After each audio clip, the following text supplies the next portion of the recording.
বন্ধুরা, ইলিশ পোলাও করব, এর জন্য এখানে একটু বেরেস্তা ভেজে নিয়েছি। ইলিশ মাছগুলো ভেজে নিচ্ছি। দেখতে পাচ্ছ ইলিশ মাছ ভাজা চলছে।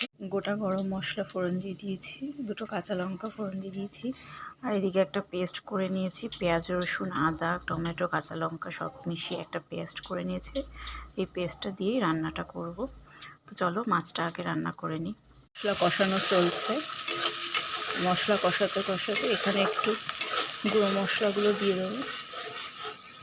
মশলাটা ভাজা ভাজা হোক, ততক্ষণ আমি গুঁড়ো মশলাটা দিয়ে নিই। গুঁড়ো মশলা দিয়েছি, সেরকম কিছু গুঁড়ো মশলা দেয়নি। একটু লঙ্কার গুঁড়ো দিয়েছি, একটু হলুদ গুঁড়ো, সামান্য হলুদ গুঁড়ো, খুবই সামান্য। তারপরে একটু নুন, একটু মিষ্টি আর বিরিয়ানি মশলা দিয়েছি। তো অনেকে বিরিয়ানি মশলার জায়গায় গরম মশলা দিতে পারে। তো যাই হোক, এখন আমার মশলা কষানো হয়ে গেছে। দেখো মাছটা রান্না হয়ে গেছে। এবার মাছগুলোকে তুলে নেব একটা পাত্রে। মাছগুলো একটা থালায় তুলে নিয়েছি, আর এদিকে মশলাটা রয়েছে। এবার এই মশলায় চালটা দিয়ে দেবো। এখানে আমি গোবিন্দভোগ চাল নিয়ে নিয়েছি। এবার এই চালটা আস্তে আস্তে এই মশলাটার মধ্যে ঢেলে চালটা ভাজবো ভালো করে। আমি চালটা ধুয়ে ভালো করে জল ঝরিয়ে নিয়েছি। তো চলো ভাজা যাক।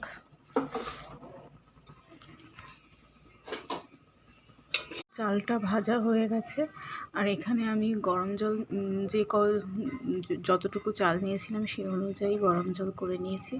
এবার জলটা চালের মধ্যে ঢেলে দেবো। আমার এখানে পরিমাণ মতো জল দেওয়া হয়ে গেছে। এবার আমি একটু নুন মিষ্টিটা দিয়ে ঢাকা দিয়ে দেবো চালটা সেদ্ধ হওয়ার জন্য। তো দেখা যাক চালটা কতটা সেদ্ধ হলো। এবার একটু উল্টে পাল্টে দেবো চালগুলোকে। বন্ধুরা, পোলাওটা প্রায় হয়ে এসেছে। আমি মাছগুলো দিয়ে দিয়েছি, দিয়ে ওপর থেকে পোলাওটা দিয়ে দিয়েছি, চালটা দিয়ে দিয়েছি। আর একটু সেদ্ধ হলেই নামিয়ে নেব। তো এবার আমার উপর থেকে বেরেস্তাও ছড়ানো হয়ে গেছে। এখন শুধু ঢেকে আঁচটা বন্ধ করে একটু হতে দেব দমে। ভালো লাগে না এই পেঁয়াজগুলো। এই দেখো বন্ধুরা, ইলিশ পোলাও রেডি হয়ে গেছে। এবার সার্ভ করার পালা। চলো দেখা যাক। এই দেখো বন্ধুরা, খেতে বসে গেছি। এই যে ইলিশ পোলাও,